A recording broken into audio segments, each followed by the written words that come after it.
आखिर ऐसा क्या हुआ जो उन्हें अपने फैमिली मेंबर्स और रिलेटिव्स का मांस खाना पड़ा? यह मानवता को झकझोर देने वाला एक रहस्य है। यह कहानी है 12 अक्टूबर 1972 की। 12 अक्टूबर 1972 को साउथ अमेरिका के उरुग्वे देश से एक चार्टर्ड प्लेन उड़ान भरता है, जिसे चिली की राजधानी सैंटियागो में पहुंचना है। और इस प्लेन में बैठे हैं कुछ रग्बी प्लेयर्स, जो कि बेहद ही खुश हैं। इस प्लेन में लगभग 45 पैसेंजर्स हैं, जिसमें से कुछ प्लेयर्स हैं और कुछ उनके फैमिली मेंबर। और इस फ्लाइट को पहुंचने में लगभग 3 घंटे लगते हैं, पर रास्ते में उन्हें एंडीज़ की पहाड़ियों को पार करना होता है। आगे मौसम खराब मिलता है, जिसकी वजह से फ्लाइट को रास्ते में अर्जेंटीना के मेंडोजा शहर में लैंड कराया जाता है। यह फ्लाइट उस रात वहीं रुकती है और 13 अक्टूबर 1972 यानी अगले दिन उड़ान भरने के लिए तैयार रहती है। पर मौसम अभी भी खराब है, लेकिन फ्लाइट का कैप्टन उस रास्ते से 29 बार उड़ान भर चुका है।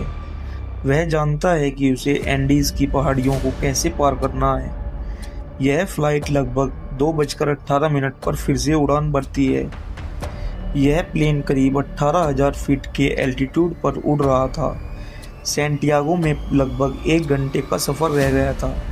कैप्टन को पूरी उम्मीद थी कि वह 1 घंटे में प्लेन सैंटियागो में लैंड कराएगा, पर आगे चलकर मौसम और ख़राब होता गया, जिससे दिखना और कम हो गया। पायलट को भी कुछ दिखाई नहीं दे रहा था। अगर मौसम साफ होता तो वह पहाड़ियों को देखकर पता लगा लेते कि प्लेन कहाँ है। आगे 1 घंटे के बाद उन्हें लगा कि उन्होंने पहाड़ियाँ पार कर ली हैं। फिर उसने सैंटियागो के एटीसी से प्लेन को लैंड कराने की अनुमति मांगी। एटीसी ने पूछा कि क्या तुमने एंडीज़ की पहाड़ियों को पार कर लिया है? पायलट ने कहा कि हाँ, एंडीज़ की पहाड़ियों को पार कर लिया है। तो एटीसी ने प्लेन को लैंड कराने की अनुमति दे दी और पायलट से कहा कि आप 11,500 फीट के एल्टीट्यूड पर ले आओ। 3:21 पर पायलट प्लेन के एल्टीट्यूड को घटाने लगा। तो जैसे ही प्लेन नीचे आता है तो पायलट को दिखाई देता है कि अभी तो एंडीज़ की पहाड़ियाँ ही चल रही हैं और सामने बहुत बड़ी चट्टान है। जल्दी जल्दी पायलट प्लेन को ऊपर उठाने की कोशिश करता है, लेकिन जब तक बहुत देर हो जाती है, उठाते उठाते प्लेन का पिछला हिस्सा पहाड़ी से टकराता है और टूट कर नीचे गिर जाता है। प्लेन का पिछला हिस्सा खत्म हो जाने की वजह से जो यात्रियों की पिछली सीट हैं, वो यात्री सहित हवा में उड़ जाती हैं। कुछ और सेकंड्स के बाद प्लेन को ऊपर ले जाते हैं, पर बैलेंस ना बनने के कारण यह अचानक से नीचे गिरने लगता है। इसके चलते प्लेन का दूसरा विंग पहाड़ी से टकराकर टूट जाता है, जिसके टूटने से कुछ और पैसेंजर प्लेन से उड़कर बाहर गिर जाते हैं। अब प्लेन का फ्रंट पोर्शन बचा रह गया, जो सीधे ग्लेशियर में जा टकराया। प्लेन में सब कुछ तहस नहस हो गया और प्लेन के पायलट मारे गए, जबकि प्लेन में बैठे 45 में से 33 लोग अभी भी जिंदा हैं। हैरानी की बात यह है कि इनमें से कुछ लोग घायल हैं और उन्हें अभी तक ये भी नहीं पता कि वो कहाँ हैं। ये क्रैश हुआ प्लेन ज़मीन से 3570 मीटर की ऊंचाई पर एंडीज़ की पहाड़ी पर बिखरा पड़ा है। क्या वह इस पहाड़ी से बचकर निकल पाएंगे, यह कोई नहीं जानता। अभी तो महज ये एक ट्रेलर था। अब शुरू होता है फ्लाइट 571 का रहस्य, जिसे देखकर आपकी रूह तक कांप जाएगी।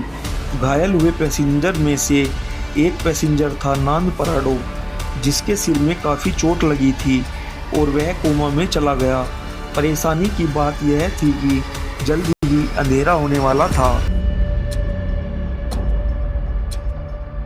इसलिए रेस्क्यू टीम के पास उनको ढूंढने के लिए ज़्यादा समय नहीं था।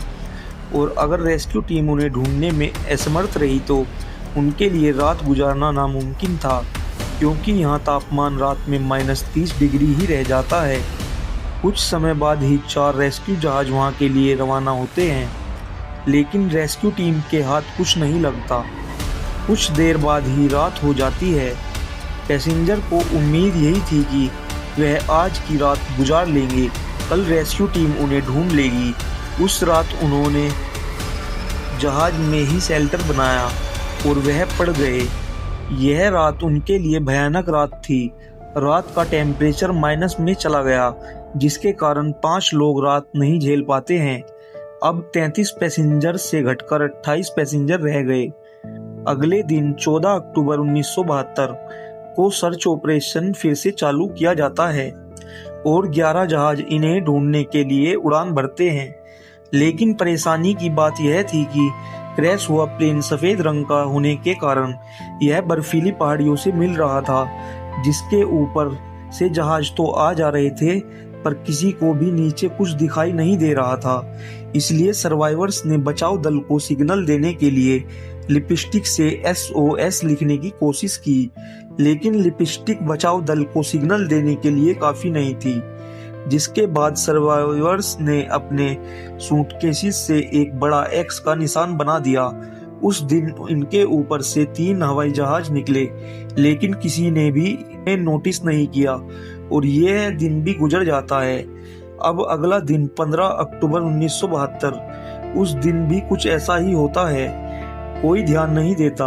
अब सर्वाइवर्स को समझ आ जाता है कि अब इन्हें लगता है कि यह बहुत बुरे फंस गए हैं। अब वह प्लेन की चीजों से सर्वाइवल की तकनीक बनाने लगे, जैसे बर्फ से पानी बनाकर तो पी रहे थे, लेकिन खाने के लिए उनके पास कुछ नहीं था। अब 16 अक्टूबर 1972 को नान पराडो कोमा से जाग उठता है तो उसे पता चलता है कि उसकी माँ इस क्रैश में खत्म हो गई और उसकी बहन गंभीर रूप से घायल हो चुकी है। अब इनके पास खाने के लिए कुछ नहीं था। प्लेन को क्रैश हुए 8 दिन बीत गए। अब 8 दिन के बाद नान पराडो की बहन भी है जंग हार जाती है। अब रेस्क्यू टीम को भी वहां जाने से रोक दिया जाता है, क्योंकि वहां अक्टूबर के महीने में बहुत बर्फ पड़ती है। इस वजह से सर्च अभियान को 2 महीनों के लिए स्थगित कर दिया जाता है। ऑफिसर्स को यह लगा कि इन 8 दिनों में वे मारे जा चुके होंगे और 2 महीने के बाद उनकी मुर्दा लाश को खोजकर उनके घर वालों को सौंप देंगे। आगे चलकर सर्वाइवर्स को प्लेन के सामान से एक रेडियो मिला। जब सर्वाइवर्स ने उसे चालू किया तो उसमें उनकी ही न्यूज चल रही थी कि फ्लाइट 571 के सर्च ऑपरेशन को बंद कर दिया जाता है। इसने सर्वाइवर्स के होश उड़ा दिए। अब सर्वाइवर्स को अपनी ही मौत के किस्से सुनाए जा रहे थे। उन्हें जो एक उम्मीद थी वो टूट चुकी थी। अब उन्होंने बर्फ पर चलने के लिए सीट कवर का इस्तेमाल कर कर जूते बनाए। अब सबसे बड़ी दिक्कत खाने की थी। अब जिंदा रहने के लिए उनके पास एक ही ऑप्शन था, जिसको सुनकर आपके रोंगटे खड़े हो जाएंगे और मानव जाति की रूह तक कांप उठेगी। अब बर्फ में पड़े उनके फैमिली मेंबर्स और रिलेटिव्स की मुर्दा बॉडी को खाने का फैसला किया। यह फैसला इतना आसान नहीं था, पर जिंदा रहने के लिए उन्हें करना पड़ा। लेकिन क्रैश के 16 दिन बाद 29 अक्टूबर 1972 को उन्हें पता चलता है कि बर्फ की पहाड़ी से एक हिस्सा टूटकर उनके नजदीक आ रहा था। ये एवलांच इतनी जोर से आया कि उनका प्लेन बर्फ के नीचे दब गया और अब दबने के बाद उन्हें ऑक्सीजन की कमी के कारण 8 सर्वाइवर्स और दम तोड़ देते हैं। अब केवल 19 लोग ही जिंदा बचे हैं, लेकिन वो भी बर्फ के नीचे दबे हुए हैं। लोगों को निकलने में 3 दिनों का समय लगता है। अब उन्हें पता चला कि अगर हम यहाँ रहेंगे तो एक एक करके सब मारे जाएंगे। इससे अच्छा है कि पहाड़ियों को पार करके किसी से मदद मांगी जाए। उनमें से ज्यादातर लोग जख्मी थे, लेकिन 3 लोग कम चोटिल थे। अब वो पहाड़ी से बाहर निकलने की कोशिश करते हैं और कुछ मांस के टुकड़े अपने साथ लेकर चल देते हैं और क्रैश के 33 दिनों के बाद यानी 15 नवंबर 1972 को यह लोग मदद ढूंढने के लिए निकल पड़े। चलते चलते उन्हें शाम हो जाती है और उन्हें क्रैश हुए प्लेन का पिछला हिस्सा मिलता है, जिसमें से उन्हें खाने के लिए काफी कुछ मिलता है।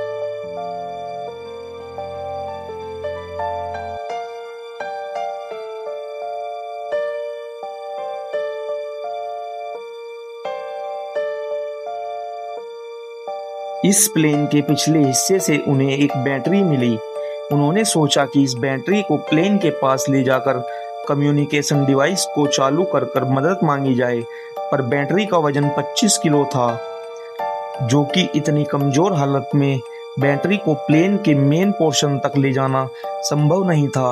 अब उन्होंने सोचा कि कम्युनिकेशन डिवाइस को ही प्लेन से यहाँ लाकर उसे चालू किया जाए। कई दिनों तक उन्होंने इसमें खूब मेहनत की, लेकिन कोई परिणाम नहीं मिला। और क्रैश के 59 दिनों के बाद यानी कि 11 दिसंबर 1972 को एक और एवलांच आया, जिसमें 3 सर्वाइवर्स और मारे जाते हैं। अब जिंदा बचे लोगों की संख्या 16 रह जाती है। यह 3 सर्वाइवर्स कनेसा, पराडो और विजेंट, तीनों लोग ग्लेशियर पर चढ़ाई करने के लिए निकल पड़ते हैं। ये तीनों पश्चिम दिशा की ओर चलते हैं। उन्हें उम्मीद थी कि ये सामने पहाड़ी को पार करके उन्हें मदद मिल जाएगी। उन्हें उम्मीद थी कि वह 3 दिनों में इस पहाड़ी को पार कर लेंगे और 3 दिनों के लिए ही मांस के टुकड़े रखे और कपड़ों से एक स्लीपिंग बैग बनाया, जिसमें वे दिन में चढ़ाई करते और रात को तीनों उस बैग में घुसकर सो जाते। अब चलते चलते उन्हें 4 दिन हो जाते हैं। फिर उन्हें सफलता मिली और वे उस पहाड़ी की चोटी तक पहुंच जाते हैं। वहां जाते ही उनके पैरों तले जमीन निकल जाती है, क्योंकि यह पहाड़ी कहीं खत्म ही नहीं होने वाली थी। अब खाने के मांस के टुकड़े भी उनके पास बहुत थोड़ी मात्रा में ही रह जाते हैं। उन तीनों ने फैसला किया कि एक बंदा क्रैश साइड पर वापस जाएगा और 2 आगे जाएंगे। इस वजह से विजेंट वापस लौट जाता है और पराडो और कैनेसा आगे बढ़ते जाते हैं। इस पहाड़ी पर चढ़ते चढ़ते उन्हें रास्ते का सही अनुमान हो जाता है। वह चलते जाते हैं, फिर उन्हें वहां एक पानी की धारा मिलती है, जिसकी सीध में चलते जाते हैं और लगातार 9 दिनों तक चलने के बाद उन्हें 20 दिसंबर 1972 को नदी के पार 2 से 3 विलेजर्स दिखाई देते हैं। इन्होंने इनसे मदद मांगी, लेकिन वो देखकर वापस चले गए।